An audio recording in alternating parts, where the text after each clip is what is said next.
we worked for 20 years to create this Shazam for birds, and that has just exploded the interest in birds because it allows everybody, regardless of the level of interest in nature or experience with it, they can go out to their backyard or walk down to the corner store and know what they're hearing for the first time. And so I think technology has played a huge role in this explosion. Hello, everyone, and welcome to Cambridge Forum. I'm Frederick Rigolo, the Executive Director. Everybody notices birds, but not everybody is a birder.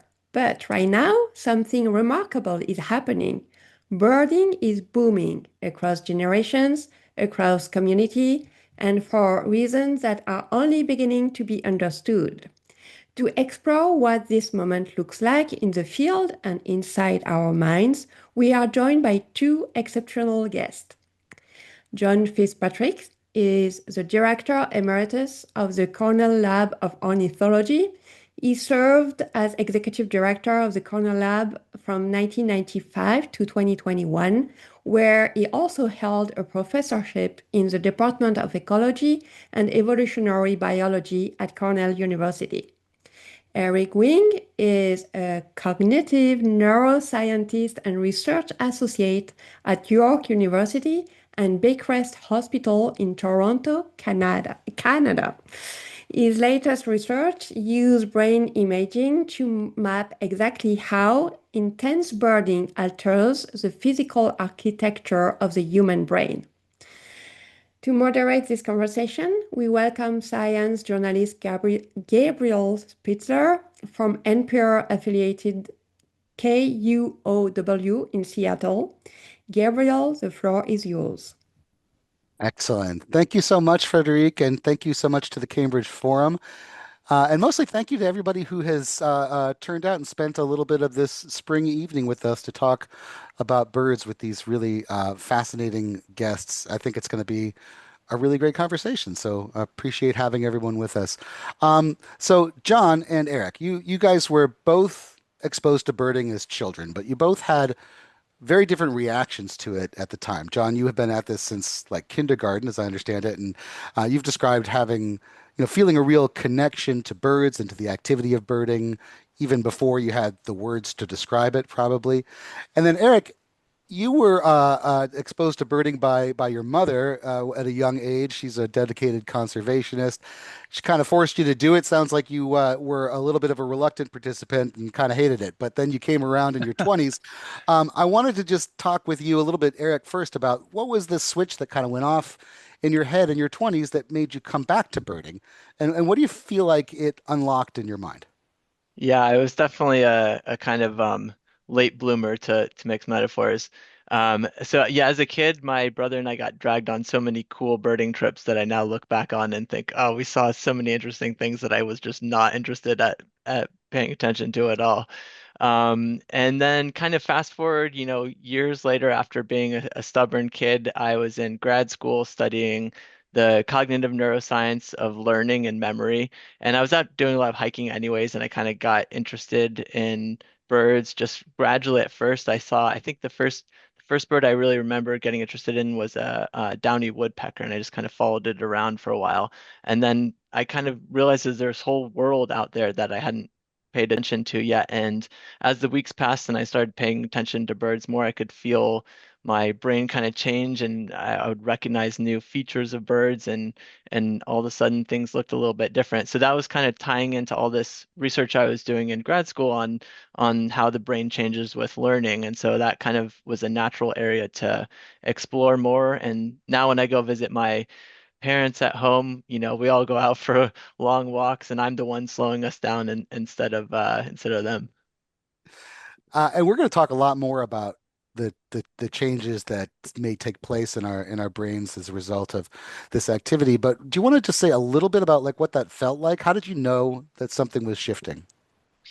Yeah, I mean, one of the interesting things, in any area of learning is that you can kind of tell if you're doing it really intensely, you continue to make mistakes, and I I still make tons of mistakes all the time, but the nature of the mistakes changed. So I would start to confuse different things that, I would explain them and they'd be a little bit more plausible after time. In the beginning, I was getting just wildly different birds mixed up with each other. And I look back on it now and think, wow, those birds look nothing alike. So I was happy if I could just make better mistakes, even if I wasn't always confident in the identification. I think that you can kind of track the trajectory of learning, and that's something that we've studied in some of our kind of more formal research. Excellent. I think we're all striving to make better mistakes. Thank Yeah, you. that's a great phrase. Yes, that's a definition of a good life if you can keep making better mistakes. And a good definition of learning too. John, would you tell us a little bit about the attraction that you felt to birding as a kid? What was your relationship like with this activity? Sure. I was super blessed in many respects. I grew up in a household of four brothers and father and mother who were very inquisitive. Dad was a hunter and an outdoorsman.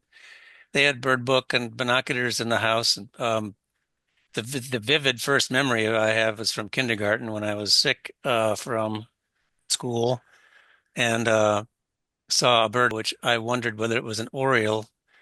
Browsed through the Peterson 1954 Peterson Field Guide and discovered that it was a male American redstart, and that triggered something pretty big in me just because the picture looked just like the bird.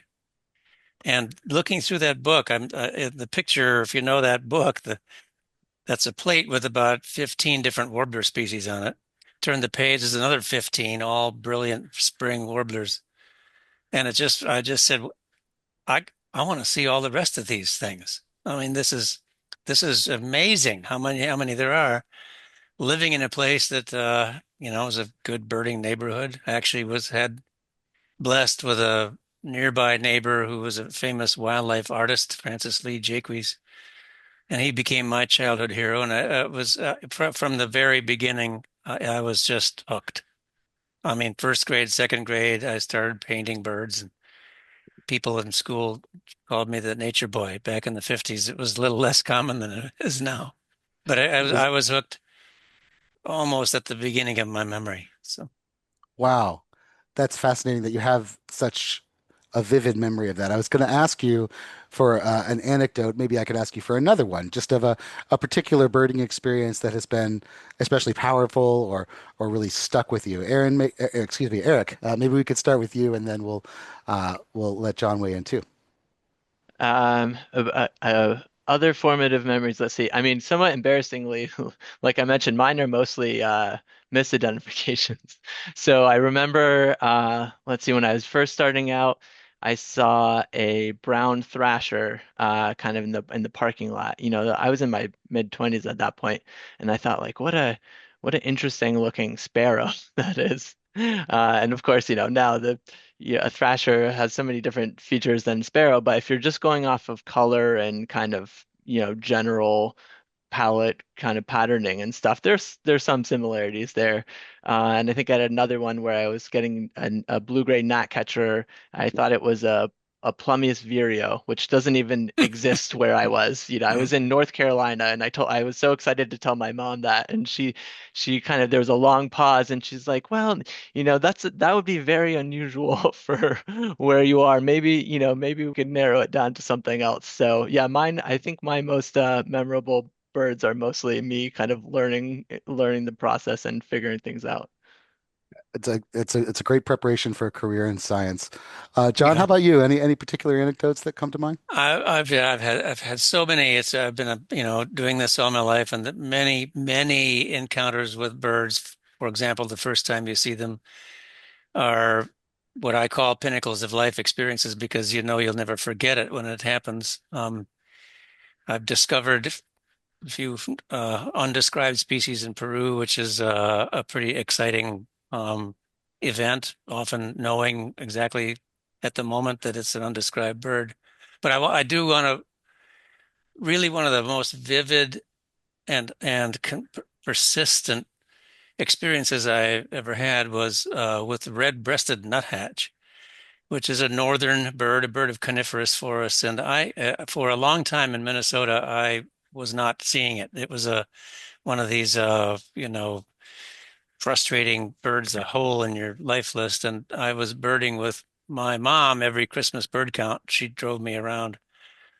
I finally found a couple of red-breasted nuthatches in a stand of spruces, and I got mom out to go up there and see them. And ever since that day, that bird has been a spiritual connection with my mother, who passed away 20 years ago. But and I've had many experiences before she left us and after, in which there's a sort of a magical existence of it sort of illustrates the something very common in cultures around the world, which is the spiritual, non-intellectual side that harmonizing with birds and nature can do. And that bird particularly, whenever anybody asks me my favorite bird, it's red-breasted nuthatch. So Yeah, that's just a beautiful glimpse into the power of these experiences, and it's something that has drawn in more and more people. As Frederick mentioned, this is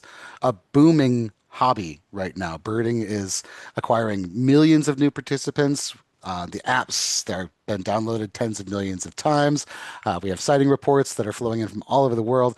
Um, let's start with you, John, because you have watched this boom from right in the middle of it. Tell us what that has looked like from your perch at the Cornell Lab, if you'll excuse the pun. yeah, thanks. The birding really started to take off in the 70s and 80s, and along with sort of the Earth movement and so on. But I actually think the acceleration that we have seen since the about I would say the mid 1990s and especially the 2000s is directly a consequence of the ease with which people can access information about them. We started at the Cornell Lab before I arrived there, doing so-called citizen science or participation science with people around the country doing bird feeder experiments and things. But we had to be using at that time pencil and paper and the U.S. Postal Service to exchange information, and that was just very inefficient and sort of boutique projects. With the advent of the internet and our early experiments with it in the late 1990s, we realized that the experiment was highly successful, that we could ask people to send in bird records over the internet. And that really took off with, thankfully, an NSF grant that allowed us to really develop the back end of what turned out to be eBird, which we opened in 2002.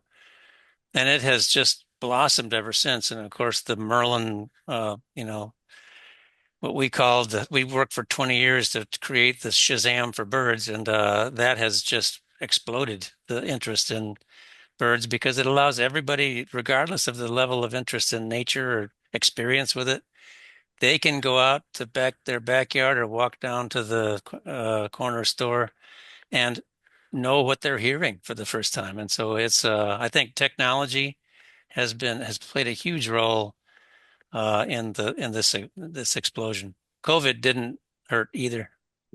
Interesting. Yeah, we're going to talk some more about some of the cultural currents that seem like they're feeding into this trend a little bit later in the conversation. But I'm curious that eBird, that gigantic smart database, and Merlin, the companion app that you mentioned, um, unlock this colossal data set from citizen scientists across the world.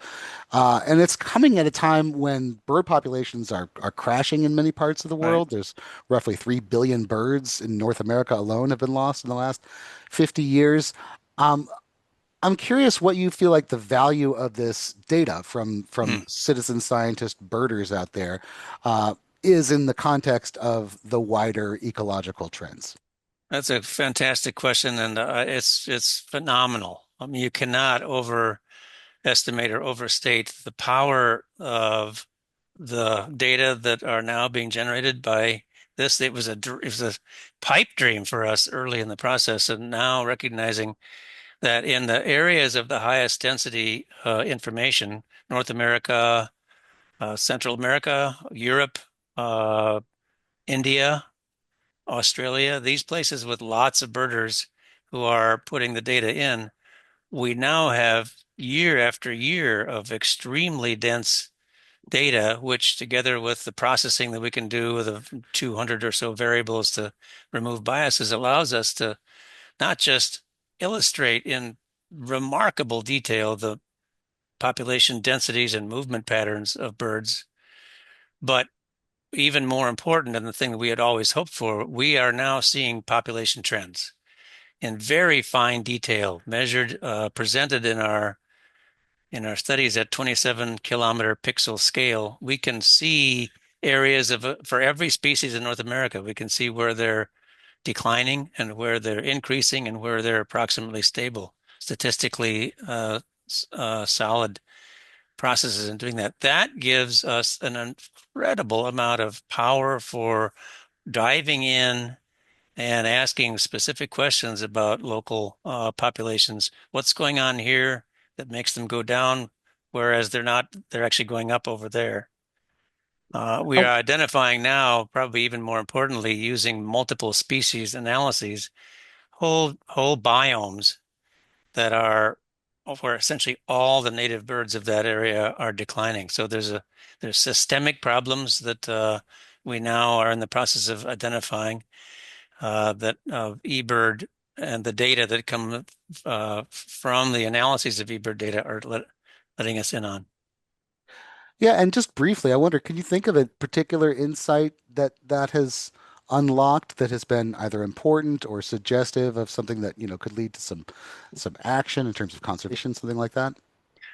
I think probably the most important one that we're all talking about right now has to do with insectivorous birds. A lot of the birds of the world depend on arthropods for at least during their breeding season, and many of them, of course, year round. Swallows and swifts, nightjars, but a lot of warblers are all insectivorous.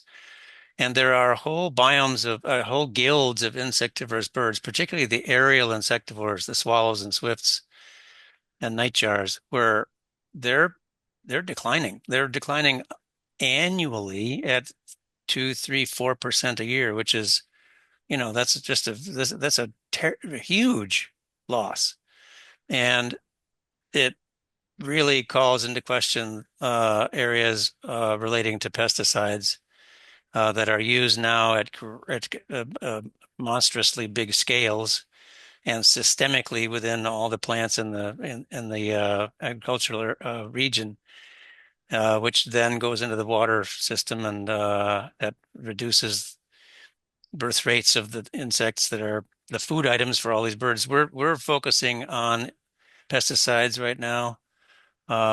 Climate change is probably another big story, but that's still the signals are a little less solid than they are for the insectivorous bird community, which is something that everybody's in our field is talking about right now.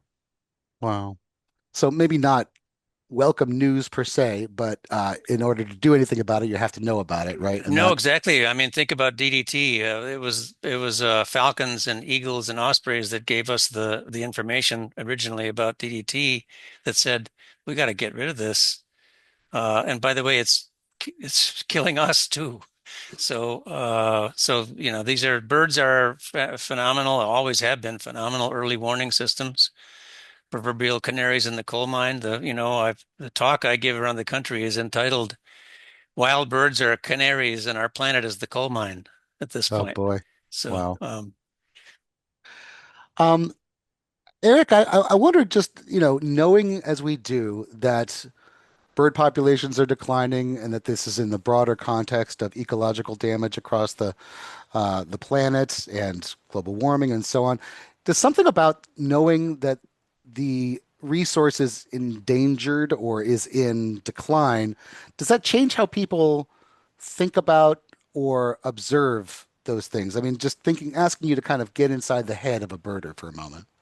Yeah, I mean, I guess everyone has their own kind of unique motivations for it. It is, I mean, one of the positive benefits to drawing attention to the declining bird populations is that I think it just makes people more aware of what they might take kind of for granted in the environment and kind of assume is unchanging. And that's something, I mean, when I first started learning about birds, it's so funny because like people have such good imaginations in many areas, but we're really bad at imagining other kind of future outcomes. And you really kind of notice that, I was learning about birds, and you just kind of assume that all the birds that you learn about will just continue to persist. And I think the first time it really struck me was when I was reading about passenger pigeons, which, Yeah. I'll turn it over to John to fact check me for everything bird related. But from what I understand, there used to be literally, flocks of millions of birds that would Billions with reportedly a B. Billions billion with a B. Yeah. billions, and they would darken the sky and fly over for like, you know, tens of minutes or hours or something, just like the scale of which you kind of can't imagine.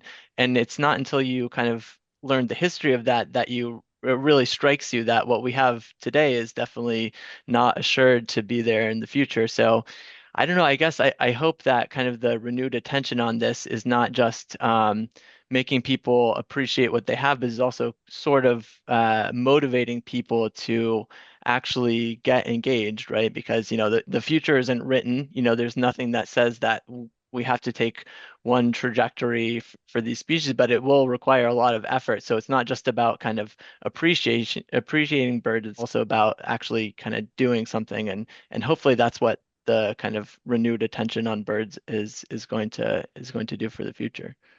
Yeah, thank you. And birding is also a subculture, really, right? I mean, it's a world that has its own language and its own expectations and own sense of what kind of counts as an achievement. Of course, there's the life list phenomenon, people who keep these lists with religious like devotion. There's a real competitive streak to this, which has been there for decades, but is really accelerating now with among younger birders, probably, perhaps the gamification of birding a little bit. Um, John, I wonder if you could just kind of bring us into that world a little bit. Like, what does the culture of birding look like from the inside, and what drives it? It's a great question, and it's evolving certainly. But I have to say, in the last couple of decades, the huge change has been the taking up of this hobby by young people, people in their preteens, people particularly getting particularly into it in their teenage years. And at this point, they know way more about birds and the intricate features of different species than I did at that age. And partly it's because of the technical resources, but there's also the social networking aspect of this that does really build cultures. We at the Cornell Lab every summer we have what we call the Young Birders event, where we invite 16 to 18 kids in their pre-college age to Cornell for a few days, and they get when they arrive, a lot of them already know each other from across the country, across the world, even. They've been in touch with each other, and that really, as you put it, Gabriel, it's its own culture, and I want to, I did participate for a number of years in the World Series of Birding with the Cornell team, and it's a really wonderful kind of competition. And this is, I think, typical of all the competitions that exist in the birding world around the world. There is competition. It's all on the honor system, of course, but it's a completely friendly give each other information type competitions, and so it's unique in that respect. We all want to get the biggest number of birds in a 24-hour period, for example. But we don't Uh, mind sharing with somebody where you can go pick up the common merganser without having to waste 15 minutes, that kind of thing. So there's a real heartwarming bonding feature of the so-called competition. Yeah, and one of our participants, Thomas, had asked a question about whether the life lists, and I would say by extension, the larger competitive sort of streak in this hobby, ultimately benefit the birds, or are there downsides to that? What do you think? I guess I think that anything that increases the interest, and I will particularly use the word passion, anything that increases the passion of an individual into birds, birds are a quick and easy conduit to nature altogether. It doesn't take very much mental energy to realize that the birds wouldn't be here if it weren't for these trees or the shrubs and the shrub steppe deserts or the cacti and the you know birds need wild areas, and so anything that gets us closer to birds and makes us think about them in a sort of a passionate way makes us all immediately think about what they need, and it gets us closer to being converts to the huge importance of protecting wild and natural areas worldwide. Yeah, thank you. Well, that's a good point to transition because we've been talking about some of the larger ecological and cultural currents that seem to be driving this big boom in birding across the country and across the world. I want to move the conversation down to the level of like the individual now, and specifically the individual brain. So, Erik, you did a fascinating experiment where you compared expert birders to novice birders and found some really surprising results. I wonder if you could just sort of walk us through how you organized that experiment, what you saw, and what it seems like, spending thousands of hours identifying birds might do to our brains. Yeah, so we've done a kind of series of studies with expert birders by this point, and the most recent one we did was a functional and structural MRI experiment. So this is much less fun than actually observing birds in the field. You have to come into the hospital and lay in the tight, dark tube for a while. But we showed people bird pictures. We actually get two different types of brain measures. So there's a structural brain measure, which is kind of measuring kind of cortical kind of organization in this outer layer of the brain, the structure of the brain. And then we also get brain activity measures as we're showing people photos of birds and having them identify them in this task that we put together. So we've got this group of novices that are, bird curious, but they don't already know too much about birds. And then we have a group of quite accomplished birders from the Toronto area that I've been working with for a while, and we do different kind of assessments and analyses to look at differences in brain structure, and we find that there in the brains of these expert bird watchers, there are actually structural differences where you get kind of more compact organization in cortex in some regions that are involved in high level kind of visual perception, spatial attention, and a few other areas, kind of a distributed network here. And then there's also differences in brain activity. So you can see more kind of higher activity in some of these regions for the experts as they're looking at birds, and even differences based on which species they're identifying, because we show them both, familiar birds and then less familiar birds. So we see both changes in structure and function in these expert bird watchers compared to the novices, and we see this kind of across the age range. We work with a pretty wide age range sample. And do I understand right that those particular areas then become sort of denser in their connections and more active in their firing? Is that right? Yeah, that's right. So the kind of the cortical measure we have measures sort of compactness of the tissue, and then we can look in those same regions and see what the functional activity is. So we get convergent measures of structure and function. Yeah. And Amazing. just briefly, do you have a sense of which aspects of birding might be contributing to that? Because there's so many different parts of this. Is it being outside? Is it distinguishing between, very fine differences? What are those pieces that seem like they might be contributing? It's really, I mean, it's one of the reasons that we were interested in bird watching in the first place, and there are definitely other research groups that have looked at this. I wouldn't say it's a booming field of neuroscience research, still pretty specialized, but I mean, the fact is that birding, it's not just purely visual perception, right? So you have the auditory component. Many of these skilled birders do so much birding by ear, and they can just compile a list of stuff purely from the calls of the birds, or bird song. You have the spatial attention, that's what we call it. And there's a whole field of psychology about spatial attention, kind of rapidly switching between different locations in the environment.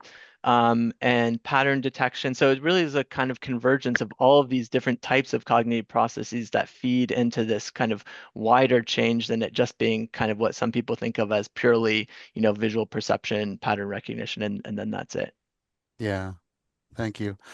John, as a lifelong birder, does it sort of ring true to you, to your own experience, that this activity over time changes the structure of your brain compared to people who aren't, enthusiasts? I can't speak much to the structure of inside this brain of mine, but I love the fact that being interested in birds forever has tuned my ears to nature in a way that is surprises lots of other people. I'm not unique. There's lots. This is as Erik pointed out, lots of birders are extremely good at picking out different sounds. And one thing of the late Ted Parker talked to me about the exercise of listening far away. That is Hmm. actually shutting down the close, obvious bird sounds and listening only to the ones that are great distance. If you picture that distance, that's a lot of land area you're looking at or listening to. And so the practice that it gives us is a wonderful feature, and it happens basically all the time. Because as I when people ask me how do you learn these bird songs, the answer one of the answers is you just make sure you try to know what every sound you're hearing is, and it takes mental energy to do that. But the other thing I'll mention that really did ring true when I read Erik's paper is the how quickly we can identify a bird with just a tiny little fleck of some part of the bird's body or an instantaneous motion that it gives, which is, immediately identifies that, well, it's a ruby crowned kinglet. You can't, you barely see this thing, but it does a couple of things behind leaves and you know it's a kinglet. So you look for something else. The speed with which the brain makes a connection with just a tiny little signal and the identity has always surprised me. Um, and it's one of the features that probably takes the longest to become good at, but it's one that really does obviously increases your efficiency as a birder. So Yeah. sound and the little visual signals are, I do feel like my brain is different from lots of other brains in that respect. So Yeah. And Erik, this touches on a couple of different questions that have come in from the audience regarding whether or not birding can keep folks mentally sharp, potentially even, as a defense against dementia and cognitive decline. Is there any evidence that this type of activity has those benefits or might? Yeah, this is one of the biggest questions that we're interested in. It's also quite difficult to kind of pin down exactly, right? So we have these studies, they're mostly correlational studies, so we try and kind of control other variables as best we can. But the study that we did is ultimately like a relatively small study.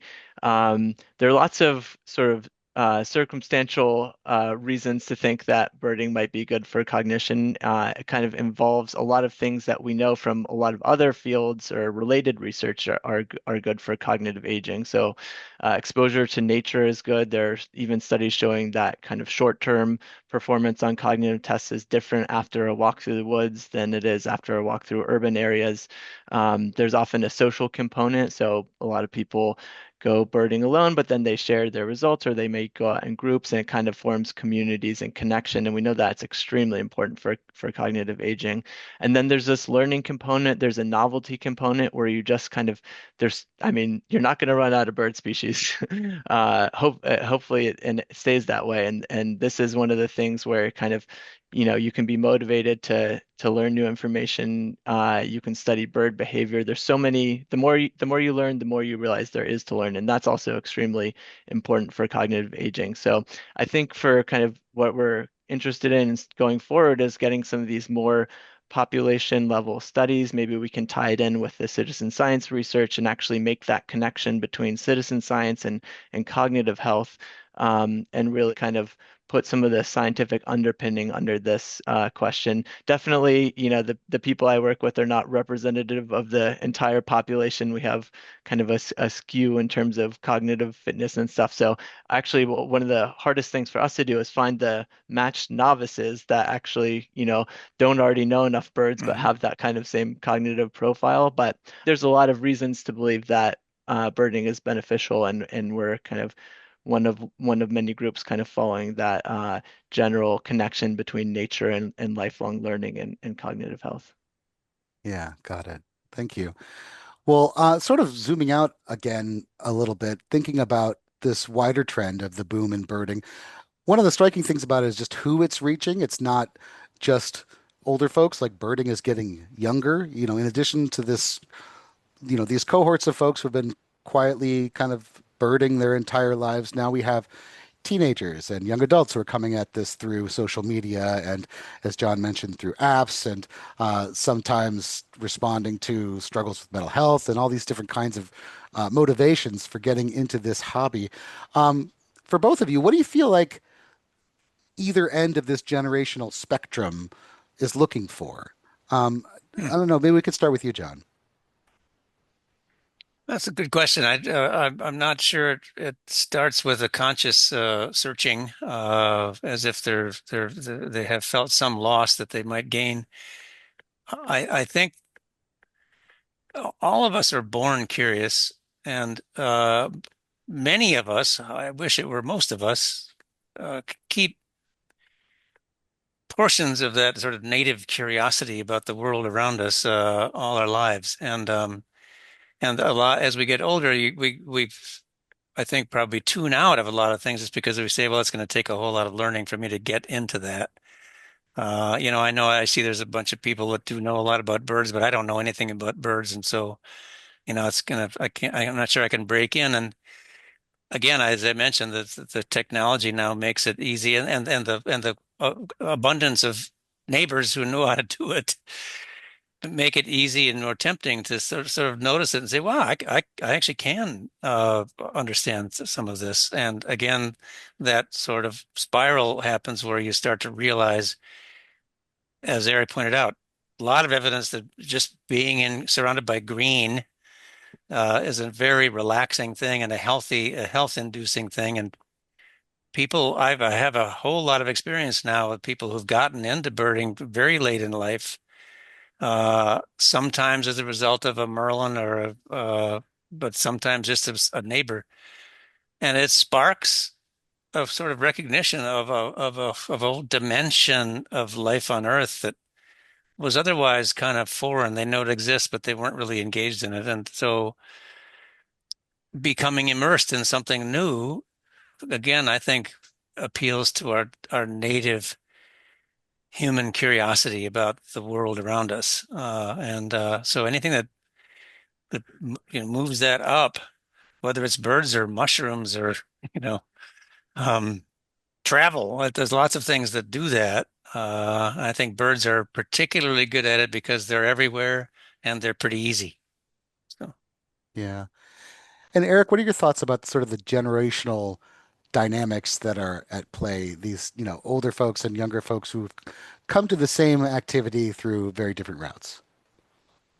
Yeah, I mean, there's this kind of general trend of everybody retreating to their bubbles and kind of social isolation, even as we're kind of all communicating with each other online. I mean, one thing that I hear from our participants, regardless of age, is that birding really gives them like some external focus of attention that's not, connected to the whole like social doesn't have that overlay of social emotion on it, but it gives you a place that you can kind of pay something that you can sustain your attention to that doesn't seem like really deleterious to us, like a lot of the other things that we're constantly paying attention to on our phones.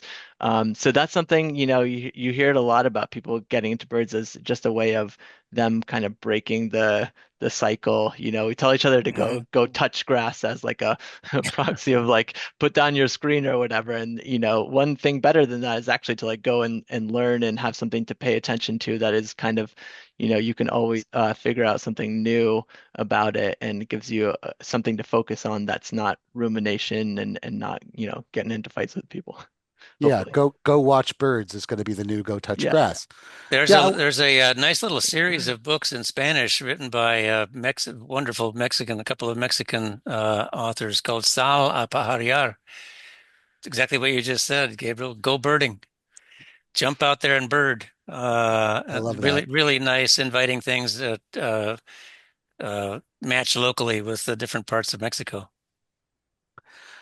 I wonder if sort of piggybacking on that a little bit, you have thoughts, and this is all probably, I'm asking you to hand wave and speculate here a little bit, but the extent to which our culture has become so screen focused, so atomized, so individual bubble kind of driven, and driving lots of social isolation, lots of kind of stratification in our culture, whereas birding seems to be the opposite of that. It's putting everyone kind of on an even playing field. It's connecting people to things that are real, and to one another. I mean, does that ring true to you? Do you see this as a kind of, in some ways, a reaction to the digital era that we're living in? Either Absolutely. either one of you, John. Yes. There are definitely social aspects to birding that are, cross-cutting in age structures, cross-cutting in occupations. There is a sort of a bond that develops among people who know that one another is interested in birds or what you've seen. There's dating well back into the Audubon, bird club eras of the 40s, 30s, 40s, and beyond. There are groups of individuals that love to meet each other on a regular basis and get out. So birding is a natural place to do that. I suppose bowling used to be that too, but I think less so right now. And what a wonderful thing about the fact that we have a hobby like this that takes you outside. I will say that getting back to your earliest question about my earliest days, I've always wanted to be outside. I just love to be outside. So that's part of it, is that it does draw you out. It gives you a perfect excuse to go take a 45-minute walk before getting down to the drudgery of the computer screen. So, um, Yeah. Yeah, it's less reactive too. I mean, you get to choose yourself where you want to walk and what to pay attention to rather than kind of being led around by the nose like we are with our, constant alerts popping up and stuff like that. So I feel like people appreciate that kind of agency of choosing what to pay attention to in the world and noticing new things. oh, We're and no two walks are the same. Yeah. My favorite birding spot is here on this piece of land that Molly and I live on in Ithaca, and I go out regularly and do sort of various routes here, and I keep my yard list, and there's no two walks are the same, have the same list. So that's, sort of a Easter egg hunt or a holiday presents. There's something new around the corner, or at That's least right. there might be. So, In psychology, we call that intermittent reward. exactly. Yeah, that's it. Yeah. Yeah. Wow, that's interesting. So that's something like it's a pattern we're kind of wired for, is to be able to find sort of semi-predictably some kind of Yeah. rewards for That's why these. gambling is addictive. Right. Maybe I should try that. It's Um, no, no, to stay with the birds. excuse me. Um, that's great. I want to take a couple of minutes to talk more about the interaction between technology and birding, because it's not monolithic and it's not all one thing. I mean, I was just talking about birding as a kind of reaction against technological trends, but it's also the case, as you've alluded to, John, that these tech trends, things like AI and sound recognition and our mobile apps and so on, are driving interest in the natural world as well. So I want to start just by asking about some of those trade-offs. Erik, do you have a sense of whether or not, if I go outside with Merlin and I am able to identify a ruby-throated sparrow or whatever with like two taps of my finger, does that lose any of the cognitive benefits that we might have gotten 20 years ago when we had to just sit there and rack our brain and flip through books in order to find that information. Have we made it too easy? Well, I guess I'd say that, the devil is in the details and exactly how you use these things, but really the biggest factor overall is that there's just way more people getting into birds now because of these technologies, which is kind of the biggest obvious benefit to that. And then I think, something that's different maybe from other areas of AI is that, nobody is making you go out and look at birds. So there is some inherent motivation. Except So for your mom when you were little, I guess. that's true. Yeah. Yeah. Yeah. She wasn't successful, although I think she planted the seed and I was just very slow to realize that. Um, but I think for these apps, a lot of times they're a jumping off point, and people will kind of learn about stuff first that they couldn't identify, and then they're not actually kind of supplanting the learning process. They're kind of a gateway into it. Um, there are kind of, some maybe tweaks that you could make to it where you have sort of self-test mode or something like that. I think a lot of people actually appreciate getting the feedback because they have some intuition about what a bird song is. It used to be that you never, unless you were out with somebody that was really experienced, you just had to kind of figure it out Chase it through. down. Chase it down. Exactly. Yeah. Yeah. So now we actually have that kind of feedback. So I think there are ways that we can kind of fine tune these apps to make them even more potent tools for learning. But the main thing that I recognize is that actually they're just really kind of getting more people engaged, and then they can kind of take it from there and continue their kind of journey learning. Yeah. Can I And add a John, couple of just a couple of points? please. One of the things that we are talking about, the technical folks at the lab at the Cornell Lab are talking about now is we aren't doing this yet, but Merlin, if you think about what we're getting millions of people who are putting Merlin out for 10 minutes at a time and seeing the birds that are there, that's data. Right now, that data are lost. It would be a big job and actually we'd have to ask permission and all that stuff to get people's data downloaded.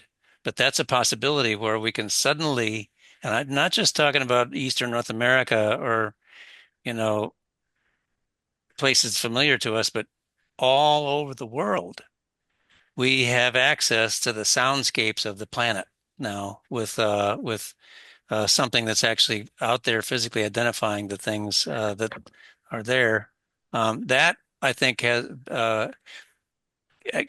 to the motivation, to the excitement about actually doing this yourself, because you're actually potentially participating in something vastly greater than any one of us alone can do. Yeah.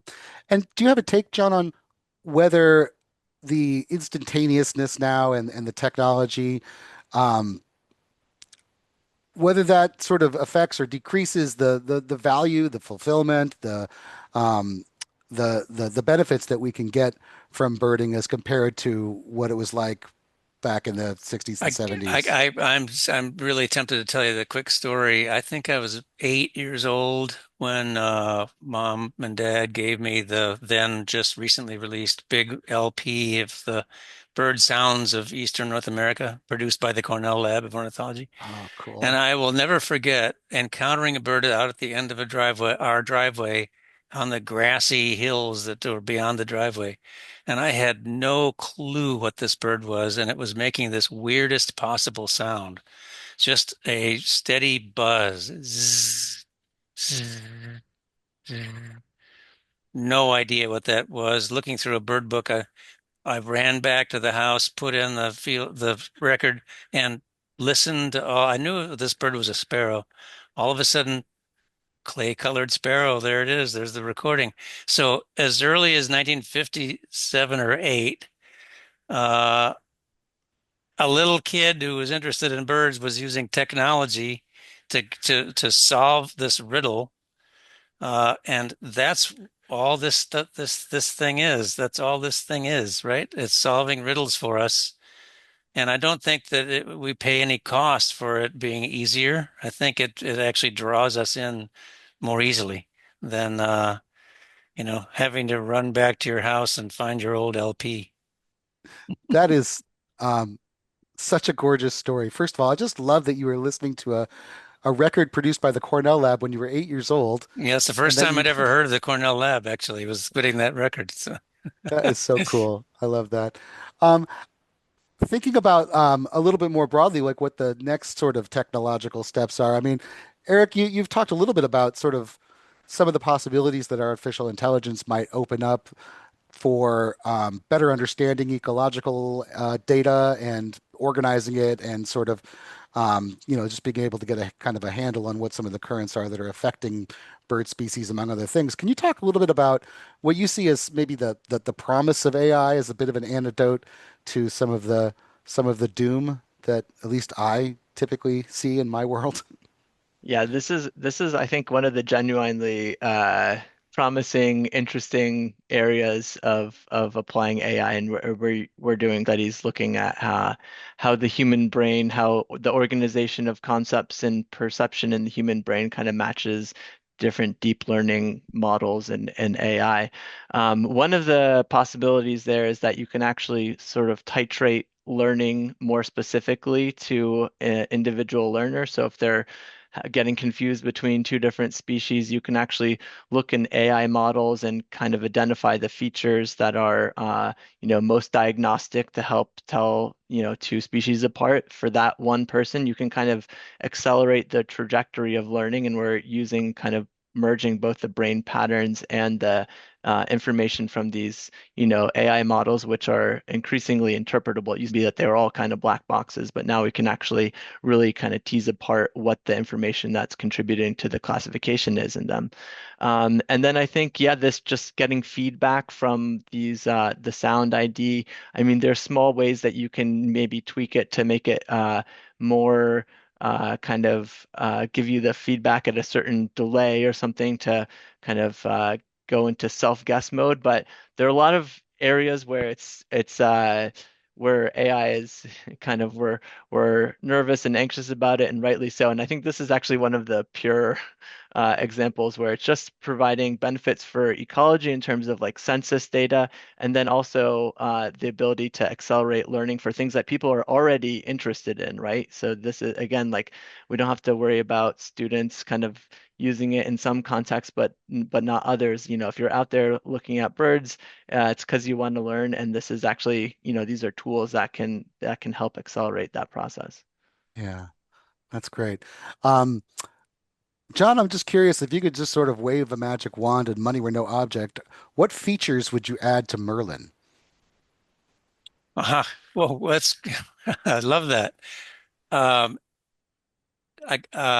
two things. Number one, I made reference to already, which is that we would have a conduit from willing users of Merlin to download the data automatically into a central repository, kind of like eBird is for, the records that we keep ourselves. But the Merlin is producing a record of soundscapes, and to be able to have a worldwide assembly of soundscapes and getting to your AI question, learning as we go about what's changing and how quickly things are changing, if they are. So that kind of a technical thing, I think would be great. The other thing I'll just say is, you guys, we have the sound detection system for Merlin down pretty well for maybe 2,000 species of birds, all of North America. Pretty good on getting good, pretty good on Mexico and parts of South America. Europe, great.